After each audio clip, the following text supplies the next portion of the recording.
Welcome back to a Less Trauma Bond podcast, episode number 17. You guys, it's been a little minute. Don't zoom me in, okay, y'all. I have not done a podcast episode in I think 3 weeks. A lot of y'all know that I did move from Minnesota to San Antonio, Texas. So I was moving. I've done a lot of videos, but I haven't had time to set up, the mic and all these type of things. But anyways, today, I'm going to be getting into the topic of it's okay to not be okay. It is okay to not be okay. And if you are going through something right now, this video is for you. Or if you feel like your life is falling apart, everything is hitting you at the same time, nothing is going right, this is for you. So, you guys, I usually am super organized with my podcast episodes. I take notes and all this stuff. Originally, this podcast episode was about to be about love and how I'm ready to love, how I know that I'm ready to love, all these type of things. But life has been lifing. So I said, you know what? Let's have a transparent moment and talk about how it's okay to not be okay. A big thing is with social media, there's always an image. I feel like I even have an image on social media, off social media. This is who I am, but people only recognize the good parts of me. Like I can come up here and tell you guys my life story, which I do. I feel like YouTube knows the most authentic side of me, like all of my life trauma, all the things that I've accomplished, things I've been through, hurdles that I jumped through. But a lot of people look at me as I'm perfect. And based off of how I'm moving. So even if I come up here and I tell you guys like this happened to me, I faced this type of trauma as a child because I present myself well, like I look well most of the time. I don't look like I'm crying. I don't look sad when people see me. I have nice things. I have a nice car, nice place. So people literally create this image of you in their head like, oh my God, this girl is perfect. She has everything figured out. Baby girl, I don't. I don't. My life is pretty chaotic. I just am able to handle the chaos because I've experienced chaos my whole life. I know how to look normal under chaotic environments. And that's something I mastered. And I'm here to tell you guys, like, if you mastered that, like, you grew up in a chaotic household or you grew up in like survivor mode, like, you had to figure it out all the time. Like, you couldn't just sit and be sad. Like, this happened to you in your life, but you have to get up and figure it out. That is really acting out of survivor mode and scarcity mindset. And it's okay to take a break and it's okay to cry. It's okay to journal. It's okay to feel it. And that's something I had noticed about myself recently is that things have been falling apart in my life. Like literally when I tell you one event happens, the next event happens, the next event happens, the next events happen. And I'm going to tell you guys examples and then how I moved about it. And how does this tie in with trauma? I'm going to explain and break it down. So if you're used to negative things happening to you and you're just like, okay, well, I just have to figure it out. Like I can't feel it. I can't cry about it. I can't sit, think about it. I have to figure it out. I have to get to it. That is a trauma response because you've never been able to just take the time to be able to pour into yourself. You have to figure out how you're going to pay your bills, how you're going to fix a problem, how you're going to get yourself out of a situation. So you're constantly acting out of survival and you're constantly stressed and you're constantly having a high and heightened nervous system, which is anxiety. So this is a whole thing, you guys. So for me personally, when I moved here to San Antonio, Texas, I had a plan, even though my plan was not a clear plan, babes. I quit my job before I came here. You guys have been on my journey of a unemployed baddie, okay? An unemployed baddie sometimes get a little saddy. She gets a little saddy. She literally dusts her boots off and keeps going, but she gets a little saddy. I think people literally look at me as like, you don't get sad, you don't have no problems. Like, I don't know what they look up as me, but that's not me. So anyways, when I first moved here, My plan was originally to drive a Lyft because Lyft in Minnesota was like my main source of income. And I had side hustles. Like I have a lingerie business.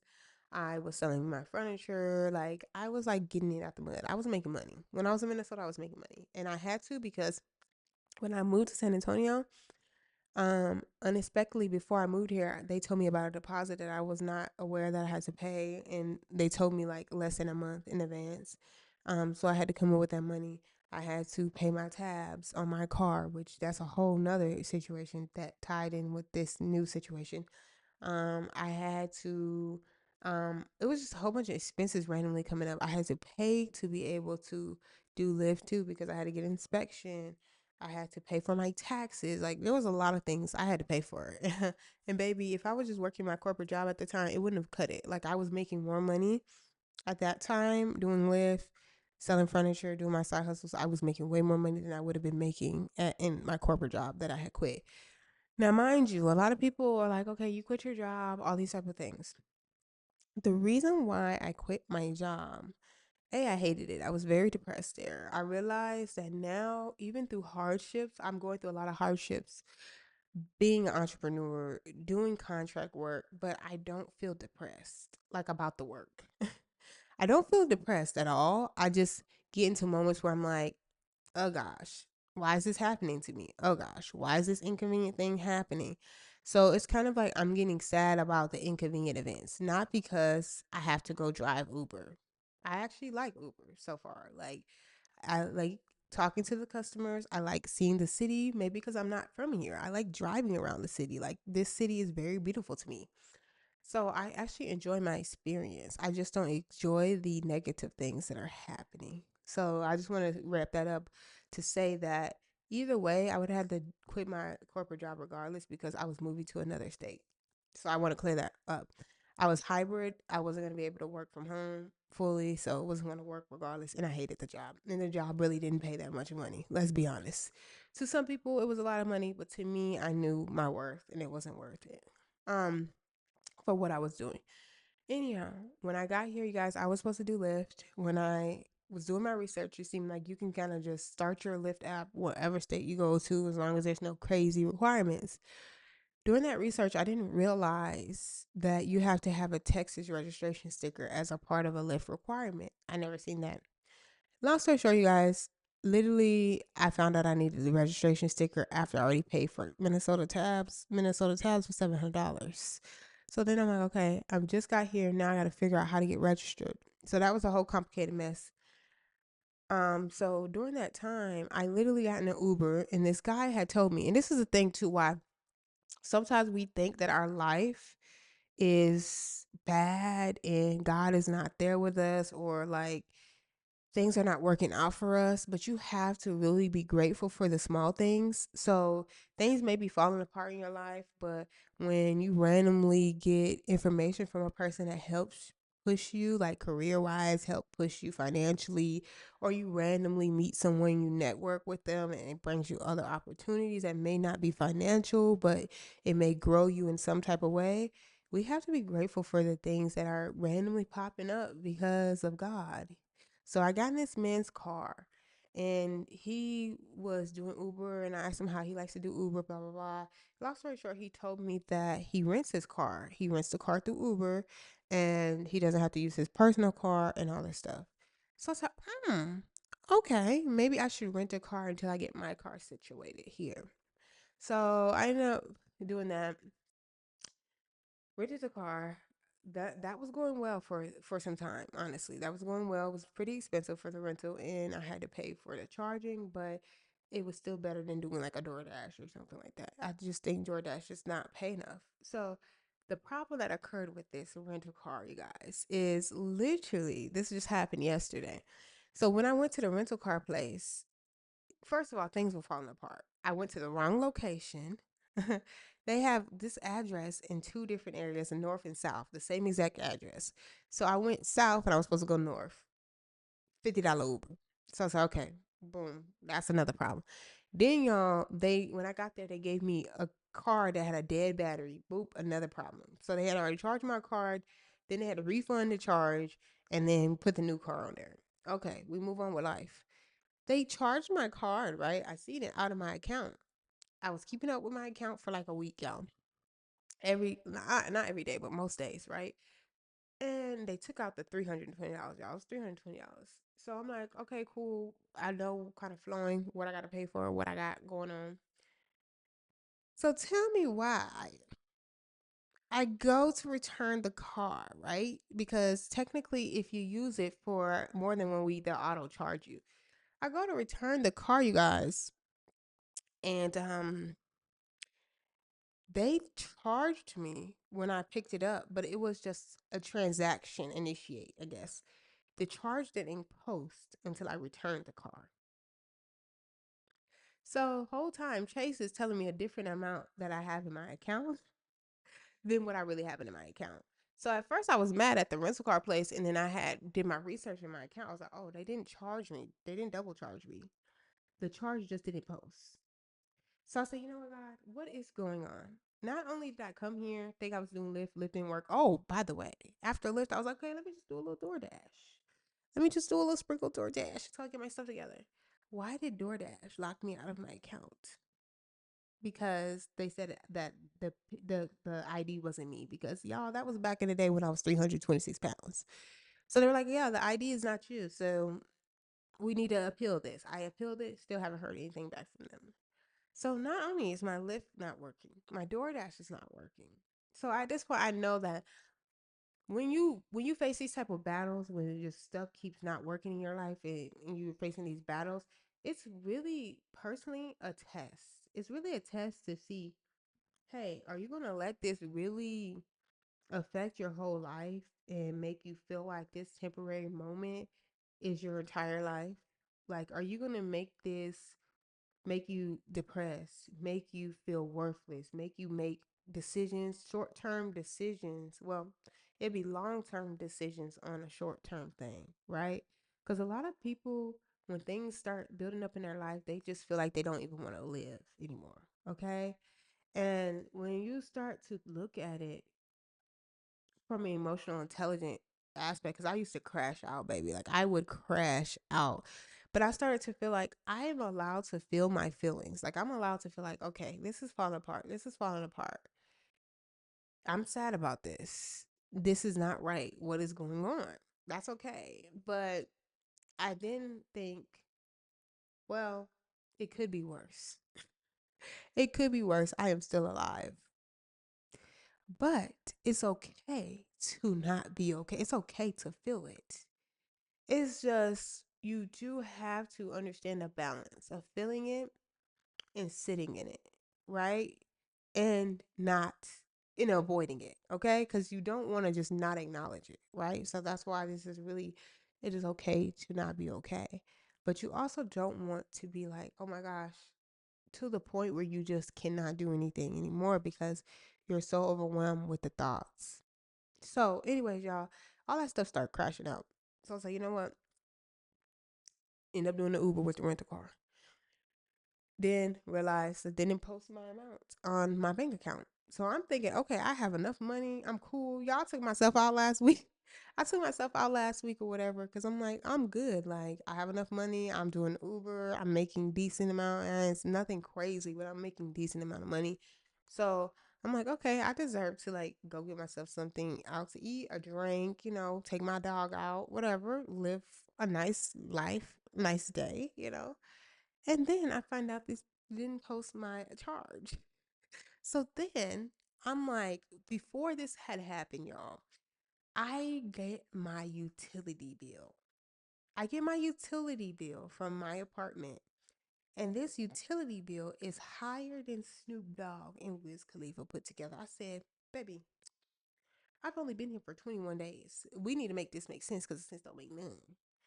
So I'm like, whoa, whoa, whoa. But I see the bill and I'm like, okay, it's cool. I can pay for that. I can do Uber a couple days, money there. I know how much I make on Uber. Okay, boom. Not gonna trip, but I'm gonna trip because I'm gonna ask them what is this about. To find out, they literally doubled my utilities because they don't charge you when you first move in. So they're gonna charge you for what you for the days you were here, and then they're gonna charge you for the next month because you're paying a month in advance. So I'm saying in my head, So y'all gonna just charge me double and not communicate this with me. At this point, is this is a life update, y'all. This is like a life update. But I'm also telling you guys this story just to know that, like, if you're going through something, you're going to get through it.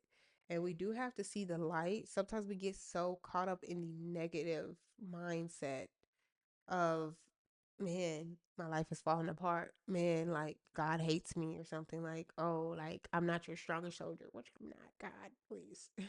But we don't really see the silver lining. Like, I have to look at this as, man, some people wouldn't even be able to pay this at all. Some people don't even have a place to sleep. Like, some people don't have food. Like, when I drive around, I see homeless people outside every day, like in the rain. Um, don't have a place to stay. Don't even have a tent. So when I think about it and I say, dang, okay, well, now I don't have the all my money for my car note like I thought I did, but I actually can make that money by the time it's due. I had to look at like, well, God is still making a way. Even though it might seem rocky, I might have to work, work, work, which I hate working. I hate to see work coming, but I gotta do what I gotta do. And so when this happened, you guys, I said, you know what? Okay, I feel this type of way. Well, let me just go make the money, do Uber. So that's the situation. Um, but then when I realized that, because I was like, okay, cool, I got my car note, so all I gotta do is make my utilities. I'm gonna get that. I'm gonna get that in just a couple days. Boom. The charge didn't post, but it said it was out of my account, girl. What I tell y'all, the devil is trying to work against me. Like, negativity. I think I don't use the devil as like a thing. I use it as a figurative speech, negative energy, right? So I feel like negative energy forces are trying to work against me because I'm in such a heightened time in my life where it's a make or break time in my life. Am I going to give up? Am I going to be like, okay, my life is falling apart? Like, I mean, how do you give up? That's a valid question in life. How do you even give up? Because unless you're just not going to live anymore, I don't know how you give up, right? And so at the end of the day, it's like, okay, I can sit here and I could be sad and I could get depressed. And I know people are clinically depressed, and that's a thing that they cannot control. And there are people that are on medication, so that's a different situation. But everyone gets a little sad. Everyone has problems. Um, I'm gonna need people to stop putting me on some type of pedestal or acting like I love to be inspirational. And I've realized I inspire a lot of people and I am inspirational. And I'm learning to really live in that and be confident and like not always have to try to downplay myself or try to humble myself. But I do want people to understand that I am a real life person. Like, just because I figure it out does not mean I don't have problems. I have a lot of them, probably above average. And if I didn't have problems, I really wouldn't have anything to talk to you guys about. And so understanding, like, sometimes, especially in the black community, we're taught to just don't look how you feel. That's what we're taught. Don't look how you feel. Look good. Make sure people coming over, your house looks right because people will talk about you. Like, that's how I was grow up. Like, you never look like what you're going through. I hit a lot of things that were going on in my life, in my family life when I was in high school and junior high school. None of my friends knew anything that was happening in my house. And so when people look at me and think, wow, your life, I've had people message me like, oh, it looks like you've been doing well. It looks like you've been doing well. It looks like life is great for you. Like, I mean, life is always great. Life to be able to breathe is great. I meet a lot of people doing Uber that have faced a lot of things in life. I met someone that had cancer. She has had been fighting cancer for 25 years and she's had over a certain amount of surgeries. And to see that she was still happy, she was still going about her day, really made me realize that we are literally focused on the wrong things. Like, we're literally focused on things that are made up. Like, we're focused on bills. We're focused on credit scores. We're focused on like appearance. Like, we're so focused on materialistic things, on things that don't really matter. Like, happiness, we have to choose happiness. Just because an event happens to you to make you happy, this is not going to keep you happy because events are going to happen to you to make you unhappy. So choosing happiness within yourself. This is why I'm really big on making sure you journal. I've been trying to get back to that journaling so I can really release my emotions of how I'm feeling, because feelings are very valid. And I think sometimes we might feel like, oh, we shouldn't feel like this because people have it worse than me and I shouldn't. But we have feelings and our feelings are valid. And we have hardships. We do. And maybe your hardship may not be hard for someone else, but it's hard for you. So journaling it exactly how you feel and being okay. This is exactly how I feel. A thing that I'm trying to work on is just crying, like cry it out, just like cry it out for real. Like honestly, like I remember even before like I moved from Minnesota to San Antonio, I didn't think I was gonna get my security deposit back. I was like, ain't no way, baby. I've been living for 5 years. Chanel done dug a hole in the wall. By the grace of God, I got a lot of my security deposit back, and that actually helped me to get my tabs, my new registration here in Texas. So I might feel like, oh, this is all going wrong, but are we acknowledging the things that are going right? It's okay to not be okay. It's just not okay to just mask in it and make it your personality. You know, this is the thing we struggle is seeing the what we have. Sometimes we're not appreciative. And that doesn't mean we don't need more, we don't want more. It's okay to want more. I really need people to stop feeling like you shouldn't want abundance. You shouldn't want a happy life. You shouldn't want freedom. Why shouldn't you?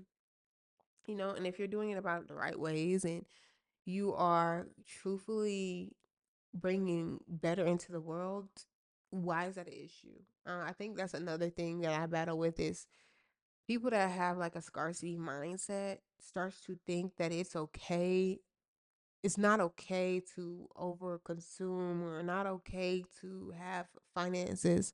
And I get that at the end of the day, like I'm really on a path now. It's like not always about consumption or like how I look. It's more about how I feel. So I do want to experience things. Like I do want to take myself to restaurants. I do want to go do workout classes. I do want to go to events. I do want to fly out of the country. I do want to fly out of the state because I deserve to be happy. And I'm not happy because of material things. I am happy because experiences and me pouring into myself of happiness, you know? So just understanding if your life is falling apart, because I think that's going to be something in the title.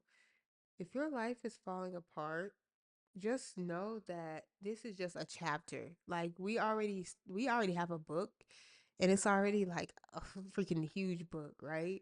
And if I think about back in the day with the things that I've been through as a child, some of the worst things that I've been through, and understanding now as an adult that I even made it to this point, I'm like, I'm still breathing. I'm still alive. I have learned and mastered how to calm my nervous system because I would usually be freaking out thinking of the oh my gosh, I can't believe this I would like literally be stuck on the situation for a week. Like if it happened yesterday, it pissed me off yesterday. Oh my gosh, it's going to piss me off every day for the rest of the week. Like I am not okay with it. Like I keep pondering on it.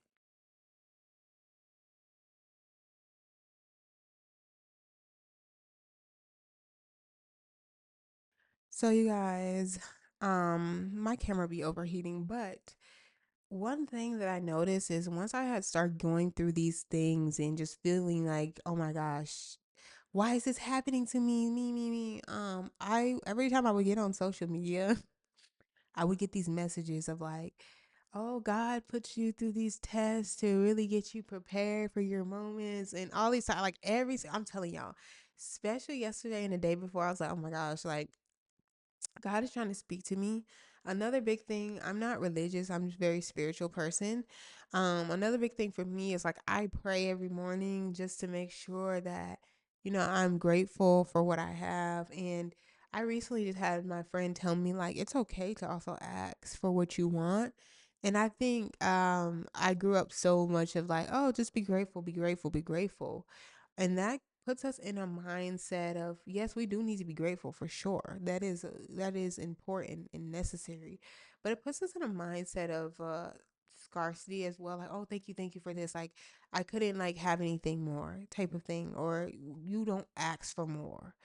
It puts you in a place of you shouldn't ask for more. And in the black community, that's a big thing we have to work on because our counterparts and other people that are not black are asking for more, and we're asking for less. We're settling for less. We're taking crumbs because we think we should be grateful. And we should be grateful, but we should also know our worth. And we should also know that God would want us to be happy, to be abundant, to be free. Um God just wouldn't want us to be greedy, of course, and doing negative things to get things that are going to actually make your life better but harm other people. So when we're really acting out of a mindset of we're doing things with good intent, even if it may not happen the way you plan it, if you had a good intentions behind it, that's really all that matters. So I had to balance that of like, yeah, it is actually okay for me to ask God for what I want. Like, how would God even, I mean, He knows what I want, but like, if I'm not voicing, hey, I really need this right now, I need this, I remember before I moved here, I don't know what happened. See, this is exactly why it's like feelings are temporary, right? I think it was the deposit thing or something. I have no clue, but I think it was the deposit thing. Like when I found out, oh my gosh, I gotta pay this deposit. I had to pay the first month rent. I had to pay I had to pay a lot, y'all. I had to act like I was El Chapo. Like like, baby, that's how I was getting money. I remember I had gotten a shower that day and I like cried my eyes out. I don't cry a lot, which stems from a lot of trauma, which it is okay to cry and feel your feelings. But I grew up in a family that didn't cry, and when I would cry, they would laugh at me when I would cry. So I was used to be very emotional. Okay, I'm a Pisces. I used to be very emotional, and I used to cry. And then when I would cry, either like my family member would be like, "Why are you crying? You need to stop crying," or they would laugh that I was crying. So it's something I'm still working through as a grown adult, right? Of like, it's okay to cry, and it's okay to cry in front of people. I don't usually do that, but it's okay. So, anyways, when I was in the shower that before I moved here, this was like over a month ago, probably a month and a half. I was crying because I'm like, oh, what am I gonna do? Like, I was like panicking, even though I knew that I was gonna be okay. Like, I knew, like, okay, babes, you got this income coming in. Like, luckily, everything worked out perfectly. That's why I had to say, well, God, we have to see the silver lining. These things might be hitting us, but how we get through it and recognizing that because at that time, I had got my first YouTube check. My first YouTube check was pretty big for like a first YouTube check. Like usually your first YouTube check is like $100 or something like that. Mine's was like 300 something dollars, right? So I had got my YouTube check. I had got my taxes. I had other fun. I had a sponsorship that month. Like things were just like flowing, and it's crazy because I feel like this month is probably my biggest month for views, but that month I just had things roll. Like January was like it really all happened in January, and then I got paid at the end of January. So everything like happened like beginning of February where like things was hitting me, but I had the finances. I had the finances to get everything done. And so I had to just realize that maybe it's not looking like I want it to look, or maybe it's not as easy as I would imagine it, but when we really just sit here and feel like I feel this way, and that's valid. I'm tired. I don't want to have to be working this hard. Why does my life have to be a struggle? Because that's how I feel sometimes. It's like, why does my life have to be a struggle? Like, why every little course of my life is not just smooth? Like, I don't know if anyone has like a just smooth life because what we present on the internet, we're only going to present positive things, you guys. Like, if y'all see me on Instagram, most of the time y'all going to see me looking cute, me at my favorite restaurant, me, blah, blah, blah. Or if y'all see me on TikTok, it's like I'm doing more motivational stuff. YouTube is like where I'm really raw and real. Like, all my people, like, they know my life story. Like, here, y'all love, like, and if y'all been rocking with me since I was, like, a bigger girl, like, since I started my channel, y'all know a lot about me, okay? So, and a lot about my growth. Like, if y'all actually just go back and watch a video from like 4 years ago, y'all gonna be like, wow, is this the same person? Like, it's insane. Not just because of the looks, like how I talk, how I act, maturity levels, whatnot. But I'm just here to tell you guys that the storm does not last forever. The storm does not last forever. You do need to feel the storm. You do need to cry. You do need to write. And you do need to pivot and move forward. Um, so you don't want to avoid it and just be like, okay, well, I'm not going to just think about it. I just got to do it. Because then we suppress things and then it builds up. Because when the next thing hits and the next thing hits, you're like, why does this keep happening to me? Um, so just know a storm doesn't last forever. Seeing the silver lining. Where is God working in your life? Because He's working in some way. You're eating, you're breathing. I hope you're eating, and I know you're breathing if you're watching this, but like I hope you're eating. I hope you have shelter. You obviously have some type of source of Wi-Fi because you're watching this. So we really have to be grateful for what we want and what we have. We have to even actually be grateful for what we want before we even get it. Like, oh, I'm so grateful that I just received this check unexpectedly. Or like, I'm so grateful that I am in my dream home. Like, that's how manifestation works. Um, so I've been navigating a lot of things in my life because I'm a control freak, which comes out of anxiety. So I'm trying to control the narrative of my story. And I think right now, God is in full control of what my story looks like. And I'm surviving. And when I look at it, it's like, whoa, somebody else in this situation probably wouldn't be surviving. Maybe they wouldn't even have a place to live. Okay. So I just really have to thank God how far I've come. I've come so far. You guys, it makes me want to cry because this was really a video for me. Like, I know someone else needs this video, but this is a video for me to bring me back, level me out that I'm okay. I'm breathing. I'm eating. I have shelter. Like, I don't really got a bed, y'all. I got an air mattress, but I got somewhere to lay my head. So, like, I live in a beautiful place. I have a beautiful car. I have a beautiful dog. I've been able to feed my dog, feed myself, live, look good, feel good.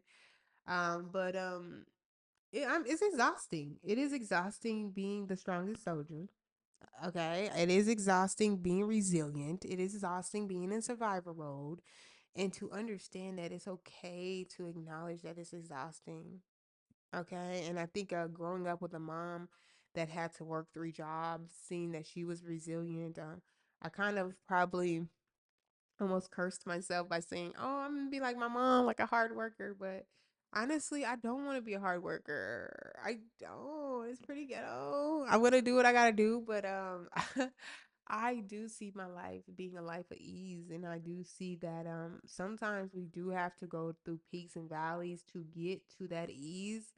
Sometimes we have to learn lessons to get to that ease, so we're prepared. I don't know what this season is meant for me, but what I do know is that everything eventually works itself out.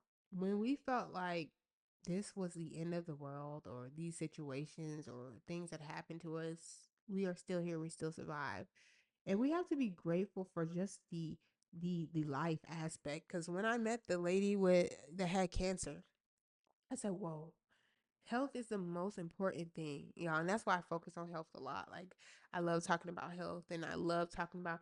I mean, my channel may be confusing sometimes, but everything's about health. When I talk on a podcast, it's about mental health, right? When I talk about literally food, that's about physical health, you guys. When I talk and I'm doing vlogs and stuff like that's a lot of times I include my healthy lifestyle in there. So a lot of my things are about like mental health, physical health, and even like financial health, but I'm still learning a little bit on that. So, y'all gotta bear with me with that. But health is the most important thing.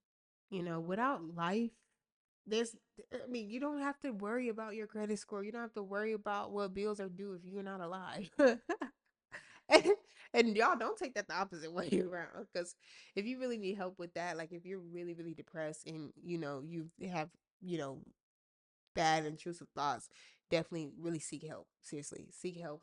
Call hotlines. I know they're out there. But you have to understand that life is nothing if you're not living. We're so caught up on this and we're deteriorating our health because we're stressing ourselves out. We're like raising our blood pressure. We're causing ourselves to have strokes. We're neglecting ourselves because a lot of us are overworking, but we're also not paying attention to ourselves when we're overworking. Like a lot of people that have actual jobs, they're like working and working and working, and they don't know what they're eating because they're just eating whatever that's quick, fast food because they don't have time to really think about themselves or nourish their bodies. There's a lot of people that are mentally going through things because they're working a job that's really mentally draining them and making them have a lot of mental health issues. That's a whole nother thing. But when we realize that health is the most important part of life and the only way we're gonna live, it brings us back to a place because even I met a blind lady, you guys. I was driving Uber, I met a blind lady, and I just got the shivers because that makes me cry. Like, she was telling me that how she's going to work. Like, she was so excited how she's going to work and how she was so excited about her work. She tried to give me a job there. I'm like, oh, okay, thank you though.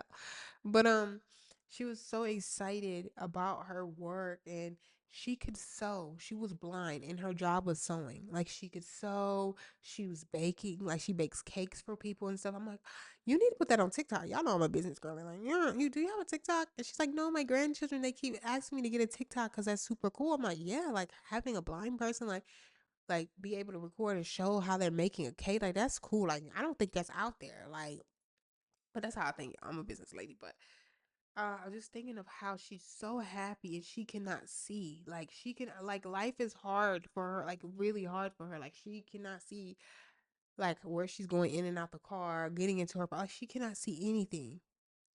And we're complaining because we cannot pay a bill. Now, I'm not saying that we're not, our feelings are not valid and we shouldn't complain. We should complain, but we should be able to feel it, know it exists, write it, release it, and then move forward. We do need to acknowledge. The first step of anything is acknowledgement. We do need to acknowledge our feelings, but it made me realize that life is too short to get caught up in the stupid things. Like, these things are stupid, these things are made up.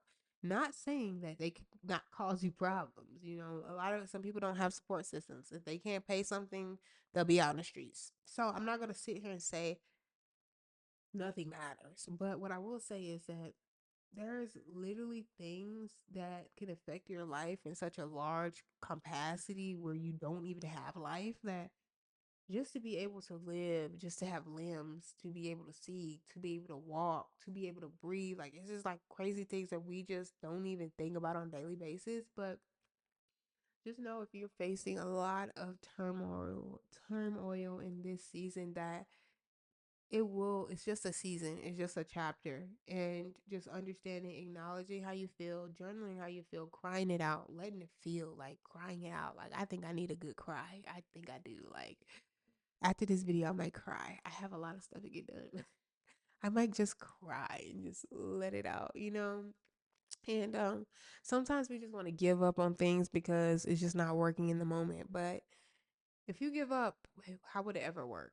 You know, if you just give up on yourself and just sit in it. Because I know a lot of people just sit in, like, I can't, my life is terrible. This is this. And we need to acknowledge it, but don't sit in it. And just know, girlie, you got this, okay? And then I wrote a poem because I really do think social media, it gets really wrapped up in image and comparison. And we all compare ourselves in some way, but really making sure we're getting back to leveling ourselves, right? Because comparison is really the thief of joy. You guys, I'm gonna make this quick because the camera is overheating. But I made a poem about like how people compare themselves to me. I've grown up a lot with people compare themselves to me or think that my life is perfect or whatever, which is not. But just good at pretending. So you guys, this poem right here is what it seems. Everything that glitter isn't gold. Even when I smile, my heart is still cold. Even when I look happy, I get sad when I'm alone. I might not be perfect.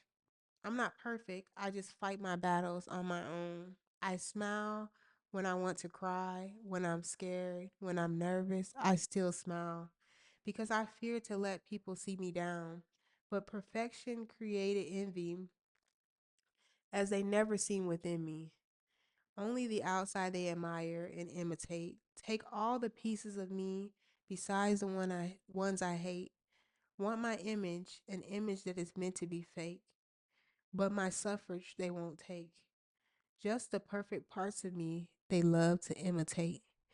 So this is a big thing here. When you're really glorifying people and thinking people's lives are perfect, you're only wanting to imitate the good parts of them. You don't know them. You don't know what they're going through. You don't know what they're suffering from. And a lot of times when we want to be people and we say, "Oh, this is how I want to be," we're trying to destiny swap with people that we don't know what they've been through. Do you really want all their problems, or do you want how they look on the internet? So a lot of times I've noticed now to say the things that I want, not the people I want to be like. I want to be myself, but I want to experience these things. I want to do these things. So, anyways, you guys, I'm gonna leave y'all with that. Thank y'all for watching this episode of the podcast, and I'll see you in the next one.